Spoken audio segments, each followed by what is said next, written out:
I've talked a lot about how not getting our oil and gas resources to foreign markets besides the United States will be detrimental to the Canadian economy. At this point, Canada only has one major client, and that is the US.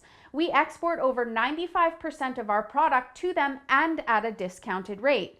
And now we have no access to other markets, while countries like the US and Australia are exporting their product to Europe and the Asian market, while we sit back and watch. Another issue is that the US is ramping up their production, so they're depending on our oil less, and yet another issue will arise when production levels increase. Canada has just enough pipeline to transport our product, but that will be coming to an end since the NEB predicts that production will increase substantially in the coming years. Now, DBRS has come out with a report that outlines more negative effects as a result of Canadian pipeline companies being unable to export to foreign markets. The bond rating company says that credit ratings will decrease for pipeline companies that don't have access to international markets. The outcome of this could mean higher debt servicing costs, more difficulty signing new deals, and increasing recontracting risks. The problems just continue to mount for Canadian pipeline companies. Recently, I predicted that the NEB panel would face an overhaul in light of the Liberals forming review panels. They actually stacked their environmental review panel with eco-activists that fund anti-pipeline groups. Obviously, Liberals are no friends to pipelines, and now that the panel members have stepped down, it's likely that the newly selected members will be Liberal friendlies. As a result, analysts are now suggesting that there is a dismal 25% chance of the pipeline being built. So far, 4 major Canadian pipeline projects have been delayed or stopped entirely.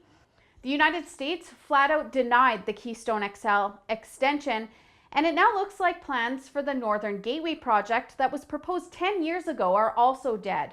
That project was accepted with 209 conditions and has now been overturned by the Federal Court of Appeal on the suggestion that First Nations groups were not consulted thoroughly, even though 26 out of the 45 of the affected communities support the infrastructure and would have had 10% ownership of the pipeline.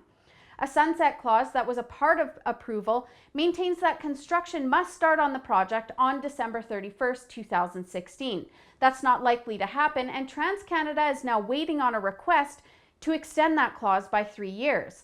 Kinder Morgan's Trans Mountain Pipeline is also a slow-going process, but it looks like there has been a small victory for the oil and gas industry.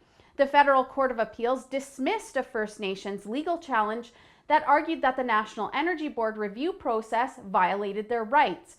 The court ruled that the groups had plenty of opportunities to take part, but didn't take those chances. This decision is the only glimmer of hope for the future of the Canadian oil and gas industry.